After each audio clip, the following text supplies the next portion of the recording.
To stay safe against the coronavirus, experts are telling us to stay at home.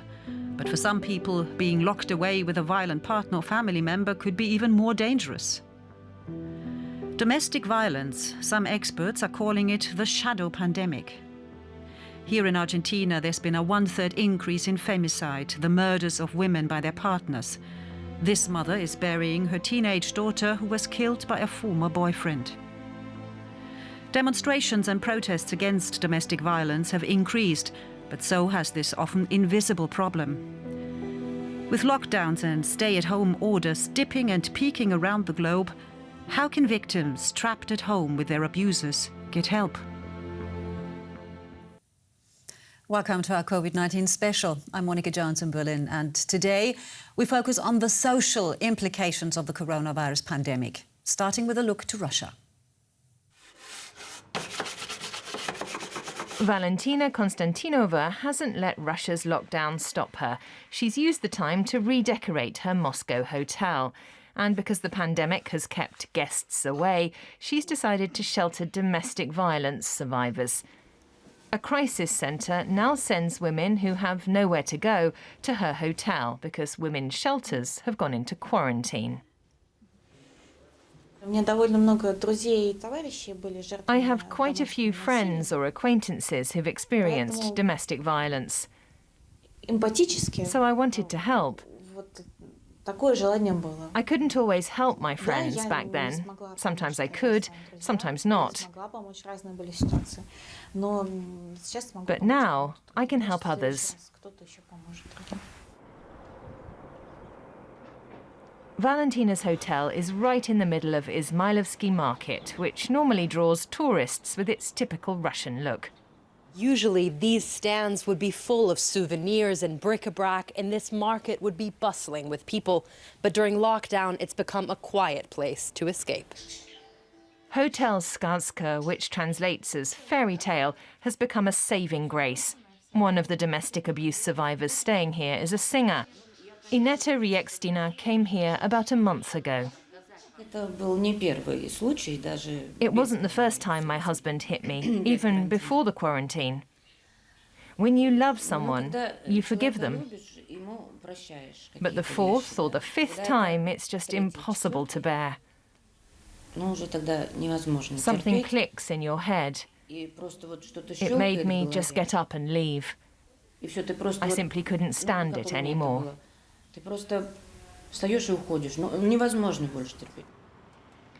Domestic violence is not a criminal offence in Russia. There are no official statistics, and what goes on behind closed doors is often considered a family matter. But since the lockdown began, women's advocacy organisations have reported a significant rise in domestic abuse. In other countries, there are mechanisms in place to fight domestic violence, restraining orders, strict legislation and law enforcement agencies that are taught how to deal with these situations. Unfortunately, Russia doesn't have that. That's why more cases here end in murder and more women stay in abusive relationships because they don't have the tools to get out of them. Valentina Konstantinova plans to keep hosting domestic abuse survivors, even after the lockdown ends. Her hotel is giving women like Ineta the strength to start over.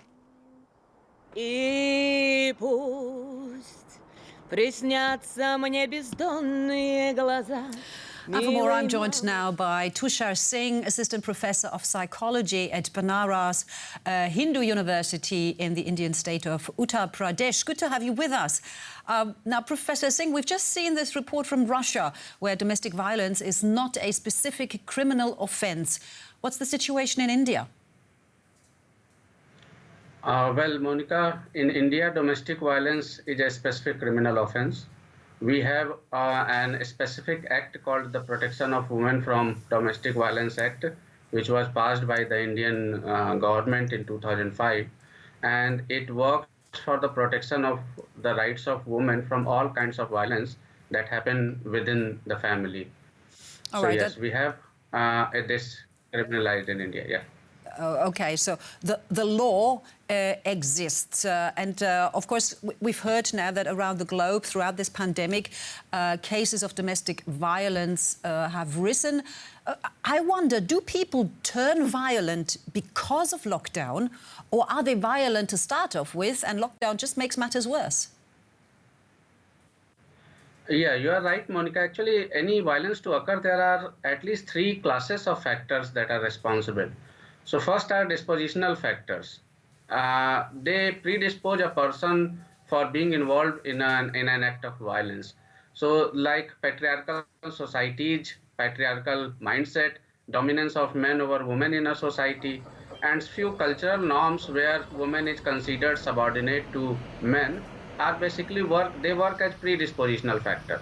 But what this lockdown has brought us is the triggering factors and the maintenance factor. So the fear, anxiety due to the lockdown that imposed suddenly, people basically triggered into this act of violence, and then the inability of women to seek help, to go out and to avoid and escape such a situation worked as maintenance factor. So yes, people are generally violent due to their predispositional regions, but this lockdown initiated these acts of violence and helped and worked in maintenance of these violence also. Right, so it also is obviously a question of character, a question of culture, as you mentioned, matriarchal or a patriarchal society. But obviously, I mean, we're all pretty much in the same situation during this lockdown. What is it that pushes people over the edge and makes some violent and others not? Yeah, basically, it was definitely what happened during this lockdown that in countries, developing countries like India, many people basically they migrate from their home to other state and other parts of the country to earn their livelihood.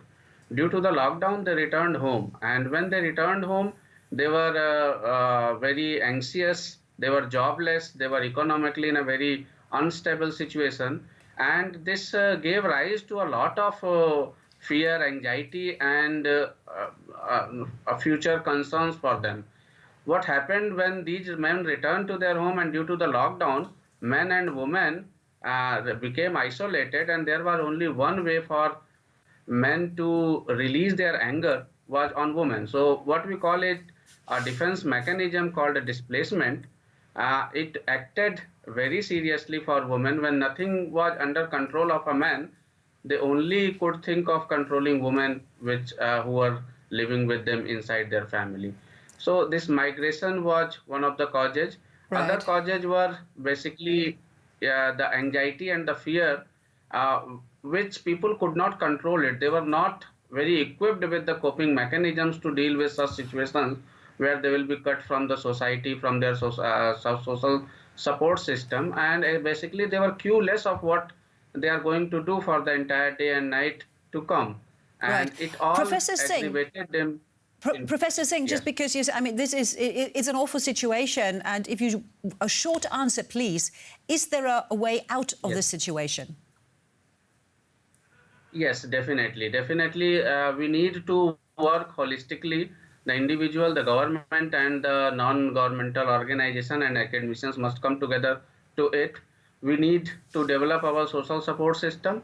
Basically, our education system and the training system should incorporate equality. So whenever we are working for the women empowerment thing, we must also try to think about teaching and training men to respect women. So it's not only that we should teach women to be empowered, rather we should also teach men to be more inclusive and to be more equal in thinking. Okay. In addition to that, women also need to, Right. No, I mean, perfect. Both sides need to learn. Thank you so much, Professor Singh from Banaras Hindu University in India. Thank you so much for your time. Now, from the psychological side effects of lockdown to the physical ones of vaccines, time for Derek to answer your questions.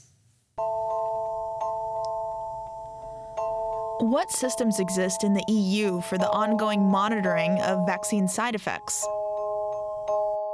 The central authority responsible for recommending and monitoring vaccines in the European Union is the European Medicines Agency, or EMA, which was set up to harmonize these kinds of activities in the bloc. The vaccines green-lighted so far in a conditional market approval in the EU are now in what's often called phase 4, when a vaccine is rolled out to the public on a wide scale. But even after that happens, clinical trials continue, and the vaccines are monitored closely for years.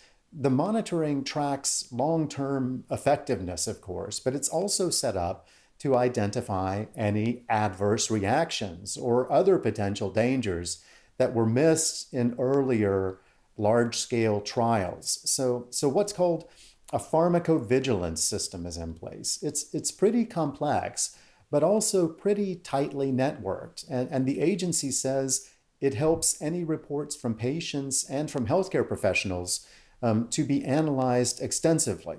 A lot of people distrust information issued directly by pharmaceutical companies when it comes to how safe and effective they say their products are.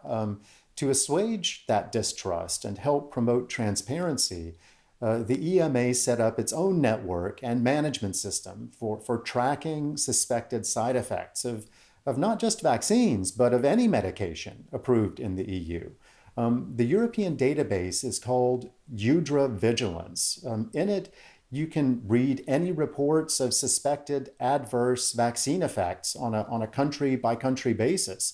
And it's updated every week. So if you're interested and want to see what's being reported firsthand, I urge you to take a look. It's really informative and it's easy to use. Now, if you want to get vaccinated and you're in Rwanda, the first doses of the Pfizer COVID-19 shots are coming your way under the global COVAX vaccine sharing scheme. That's it. Thanks for watching.